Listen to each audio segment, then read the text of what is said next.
I am due a break. Get $8,000 for my cruise. My sister wrote after I acquired her a car, paid her rent, and funded her college. I was going to transfer IT. Until an unknown letter came. Her laughing. He can't truly say no. Then I texted back one word. No. And halted all her support. Within hours, our group chat blew up. My sister phoned 27 times. I ignored her. But this morning, a second note came, and this one held a name. Here's your rephrased story, ready for a powerful video narration. Emotional hook. Have you ever been trapped by the one word you just couldn't say? For years, my family knew I couldn't say no, and then someone I loved, someone actually filmed themselves laughing about it. That moment, that betrayal, changed absolutely everything. Core story, my name's Noah, and I'm 33. For most of my life, I've been the guy who just handles things. You know, the older brother who fixes the Wi-Fi, the one organizing all the storage bins, the last to leave because I'm folding up chairs. In our family group chat, my contact name is literally Noah Logistics. I drive a dented hatchback, own 2 overflowing toolboxes, and my spreadsheets? Oh, they have more colors than a kindergarten art project. I run at 6 a.m., not because I love it, but because I need to finish something before anyone else needs me. People have always said I'm steady, dependable, a quiet presence in the background. Then there's my sister, Leia. She's 29, and she lives like there's always a camera rolling. My mom, bless her heart, says Leia's building a brand.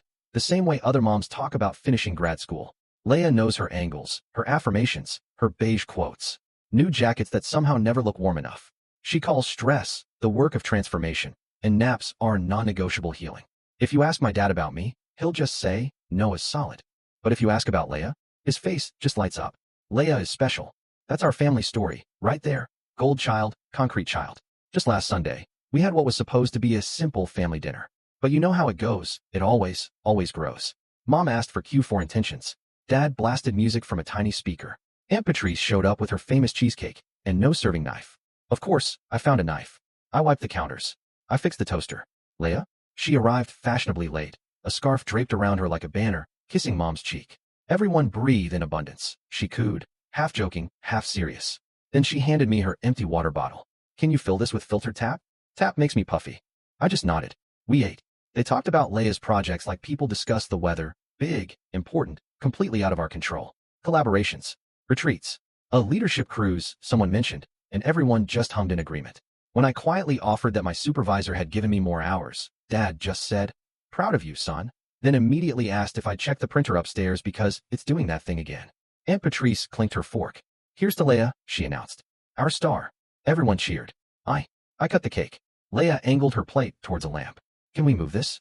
Shadows. Every movie needs a grip. Aunt Patrice looked at me, smiled, and said, you're our grip, Noah. It wasn't meant to be cruel. It was just labeling. Later, I was in the kitchen, wrestling with the dead printer. I'd carried it down, popped the back off, and pulled out a paper jam the size of a deck of cards. My hands were black with toner. Leia leaned on the doorframe, scrolling on her phone. You always know how to fix things, she said, almost absently. Occupational hazard. I muttered, the words tasting like ash. I drove home that night, streetlights flickering like forgotten promises. My building sits over a laundromat, and the thumping machines always sound like a tired heart. As I pushed my door open, something slid across the floor. An envelope. Plain white, no stamp. My name, Noah, neatly typed on a label. Inside, one single line, centered. No greeting, no sign-off. Just, he can't even say no. I stood there, jacket still on, reading it 3 times. The paper felt heavier than paper itself. I checked the hallway. Empty. The stairwell? Silent. I put the envelope on my counter, right next to my budget binder. It's a prank, I told myself. A weird neighbor. I rewashed a mug I'd already washed. At 11:42 p.m., the family chat pinged. Leia posted a beige square. Let it be easy. Mom replied with stars. Dad sent a thumbs up. I locked my phone, turned it face down, and tried to sleep. But that sentence was under my eyelids, a relentless watermark. At 6:12 a.m., I was running my loop, counting cracks in the sidewalk. When I got back, there it was again. Another envelope, under my door. Same label, same unsettling weight. I picked it up. I didn't open it. Not yet. The thread. You see, it didn't start with those envelopes. It started years ago, with a car lot that smelled of stale coffee and a salesman who called everyone's sweetheart. Leia was 24, trying to escape a toxic roommate situation. Mom, ever the worrier, said the city wasn't safe, Ubers were expensive. We should get her something reliable, she told me, as casually as suggesting we pick up eggs. We found a dark blue 2012 Civic. 89,400 miles. The air conditioner whined if you turned it too high. I wrote the check. $10,200. I put her on my insurance. $123 a month. Just until she's steady, Mom said, hugging me like I'd donated a kidney. Leia posed with the keys, captioning it, "Mobility equals freedom." She tagged me, in size 6 font, buried under a string of hashtags. Next was tuition. Not a degree, mind you. Leia was post-institution. A 12-week branding cohort in a co-working space plastered with neon signs that screamed hustle but soft. For $1,800. "This is the room where it happens," she declared. I paid. I bought her a ring light, $52. Canva Pro, $119 a year. I even added her to my phone plan because hers kept getting shut off for billing complications. $45 a month, then $57 when she needed more data for her lives. Rent happened in drips that soon became a river. Just this month, became the landlord is predatory. I sent $600 once, $800 once, $1, $200, more times than I care to remember. I even made a tab in my spreadsheet. Leia support. Dates. Amounts. Notes. Parking ticket, $73. Headshots, $240. Domain, $18. Community dinner with poetry from Sparrow, $85.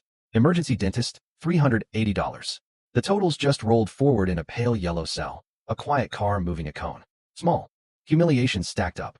At the DMV, Leia handed me the clipboard because forms give me hives. She bought a palm tree air freshener and asked if it would compromise the vibe. When the clerk asked who owned the vehicle, I just said I did. It made the conversation end faster. On the drive home, Leia prattled on about a podcast that changed her nervous system. The host, Marin Vale, ran something called The Ledger. Beige tote bags, boundaries as a lifestyle. The Ledger says we teach people how to treat us, Leia told me, as if she'd just discovered gravity. She bought the tote. At Thanksgiving, Aunt Patrice clinked a glass. To Leia, she proclaimed. Who's building something brave? Everyone cheered. I carved the turkey. Mom whispered to me. We invest in the child who needs it most. When I mentioned my mortgage rate jumping, Dad just patted my shoulder. You're tough, he said. I just kept paying. When Leia's laptop died mid-edit, I found a refurbished one. $640. When her gym job required on-brand leggings, I covered $92. When she needed aesthetic storage for her home office, I bought 3 boxes, $45. When she pivoted from content strategist to creative coach to digital community lead, each pivot came with a workshop, $160, a template pack, $39, and a coffee with a founder, $14.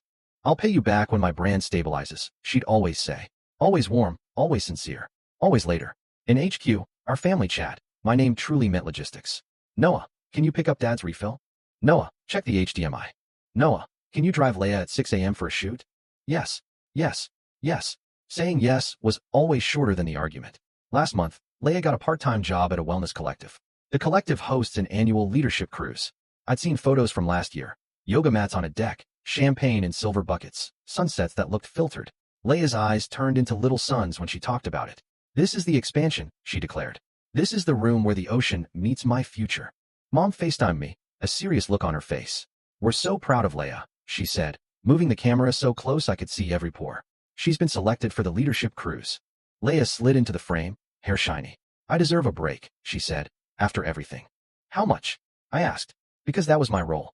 It's not about that, Noah, Mom started. But it is. I pushed. 800. Mom said fast, like tearing off tape. 8,000. I corrected, stupid on purpose. 1,000. Mom snapped. It covers everything. She'll be reimbursed later through brand partnerships. This is an investment. I looked at my own reflection in the corner of the screen. The dead printer was still on my table, waiting for a part. The first envelope sat on my counter like an extra plate. I need to think, I said. Don't overcomplicate things, Noah, Mom urged. Sometimes you just step into faith. I ended the call and cleaned my kitchen like I was being graded. I opened my spreadsheet, added a new line. Cruise, $8,000 request. In the notes, I typed reimbursed later.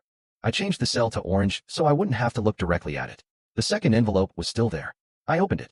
Inside, 1 page, 3 lines, and a square QR code at the bottom, like a ticket. You don't owe anyone your whole life to be loved. If you want proof, scan the QR, trust that you already know. My heart hammered. I scanned it. A video opened, vertical. Leia and 2 friends at a kitchen island. A bowl of oranges in the foreground. Leia smiled, like she was doing a skincare ad. Watch me ask him, she chirped. He can't even say no. They laughed. She typed something on her phone, held it up. The video cut. I stared at my wall until the white looked gray. I couldn't breathe. In HQ, a beige square arrived. Let it be easy. Leia's post. Then, a text from her, like a subject line. I deserve a break. Send $8,000 for my cruise. I was about to send it. Just do it. And then I pictured the oranges. And the laugh. The sound echoed in my head. I put my phone down. I went to work. I reset routers. I carried a ladder up 3 flights of stairs. I changed batteries and exit signs. All day, that text sat on my screen, a silent dare. Some things don't change until you pick a word and say it out loud. At 6:13 p.m., staring at my ceiling, I typed the smallest word I had. No. I hit send. No essay. No emoji. No softening. I toggled airplane mode and slid the phone under a stack of mail. At 7:02 p.m., someone knocked. Like a polite question. At 7:03, the knock turned into a statement. At 7:05, my buzzer rang. Noah. Mom's voice, grainy through the intercom. Pick up. I didn't. I showered, letting the water run longer than usual. When I finally turned my phone back on, the screen flooded. HQ messages. Noah, don't do this. This isn't you. Your sister deserves support. We will pay you back when her brand stabilizes. Where's your faith? Leia, separately, hello. 8K isn't even that much for you. Stop being dramatic. Send it. Early rate ends tonight. I didn't reply. The next night was Dad's union retirement party. In the church hall. Folding chairs, sheet cake, balloons hitting ceiling tiles, a microphone that whistled. The absolute worst place to do a big thing. Which, of course, is always where big things happen in our family. I brought the slideshow, the HDMI cable they didn't have. Taped down cords. I tried to be furniture. Leia, she found me. Her eyes narrowed. This is an expansion for me, and you're stuck in scarcity, she hissed. Mom appeared. We asked for one thing. Noah, she said, her voice tight. Why are you making this about you? You never push back. You're scaring me. Aunt Patrice hovered, smelling of hairspray and worry. I looked at them, and I felt something click into place. Like a seatbelt, finally engaged. This isn't about revenge, I said, my voice steady. This is about closure. Leia scoffed. Closure? You're closing what? Your heart? Congratulations, monk. I'm closing the revolving door where I fund your feelings, I countered. I'm closing autopays I never agreed to. I'm closing the assumption that my peace is a fair trade for your plans. Mom's face went cold. Family isn't a spreadsheet, Noah. And family isn't a subscription, I replied. Canceling is allowed. Leia laughed once sharp. You won't do it, she said. You never do. You're addicted to being the hero. You can't even say no. That sentence. The one from the anonymous letter. It stood between us now, like a living, breathing person. Watch me, I said. I cut the cake. It was Dad's night, after all. I hugged him. He squeezed my shoulder, whispering, let's not make your mother cry. Code 4. Keep swallowing. I left before the slideshow looped a second time. At home, a third envelope waited under my door. Same label. Inside, thicker paper, a name at the bottom, clean serif. Marin Vale. The ledger, the very woman Leia quoted on her tote bags. Noah, it read. I sent the first 2 letters. Your sister praises my show online and ignores it offline. I told her to stop using you like an ATM with a pulse. She laughed. He can't say no, she said. I'm not against Leia. I'm for you. This is not revenge. This is a boundary. Marin. A second page, a screenshot of Leia's private story. A poll. Will he cave? One option. Immediately. After 2 guilt texts. 80% plus tapped immediately. I sat very still. Somewhere in the building, a pipe knocked like a small apology. Then, I started closing doors. I began with what was mine to touch. I opened my banking app and froze every card Leia had ever used. The gas card? Frozen. The food delivery app linked to my Visa from 2 summers ago? Deleted. The vitamin subscription auto-shipping to her door? Canceled. I removed her line from my phone plan. The carrier asked for a reason. I typed rebalancing. I changed my PIN. Moved savings to a different bank. Turned off Zelle. Set up 2-factor authentication so only I could see the codes. Then, I texted Leia. One word again, because repetition teaches. No. At 9:12 a.m., HQ lit up. Noah, this is alarming. Are you okay? Send the 8K and we'll process later. Do not make a scene. This is not the day. At 9:16, Leia started calling. She called 27 times. I watched the number climb, silent. I put the phone in a drawer so it would stop being the loudest thing in the room. At noon, an unknown number. We should talk. MV, then Marin Vale, then public place. Your choice. I picked a coffee shop with bright lights and music that didn't know what it wanted. Marin arrived in a black coat and sneakers that looked fast. She sat, phone face down. I'm sorry to do it like this, she said, her voice exactly like the podcast. No microphone smile. Leia idolizes my brand and ignores my content. She quotes me to ask for money. She made you a bet. She'll hate you, I said. She already does, Marin corrected. She said I'm jealous. I'm not. I'm concerned. Quiet people like you collapse quietly. She slid a small envelope across the table. Inside, another screenshot of the poll and a transcript of a voice note. Noah is obsessed with being useful. He'll pay. He always pays. My name, on paper like that, felt like someone finally spelled it right. I pick one quiet person a month, Marin said. 3 letters. Mirror, proof, permission. The permission isn't mine. You sign it. I signed it last night, I told her. Good, she said. They escalate before they recalibrate. Expect nukes. Define nukes, I asked. She'll call you unfair, Marin explained. She'll say you hate women generally, and her specifically. She'll weaponize your mother's tears. She'll threaten to show up at your job, your building, your friends' places. She'll try to drag you into an essay. Don't write one. What do I say? Say this. I am no longer available to fund your choices. Then stop. I nodded, like I was learning a script. My phone buzzed like a trapped fly. Marin waited while I silenced it, unread. One more thing, she added. Don't perform this. No victory post, no subtweets. Boundaries don't require an audience. I'm not built for speeches, I admitted. Excellent, she said, and handed me a small tin. A candle. The label read closure. Scent notes. Lemon peel, plain paper, clean wood. Light this for yourself, she instructed. Not against anyone. Back at my building, Leia was in the foyer, her beige ledger tote clutched like a shield. She pasted on a social media smile. There you are, she chirped. You made your little point. Send it. We can move on. I'm not sending the 8, I stated. Or the 2. Or the 1. She blinked.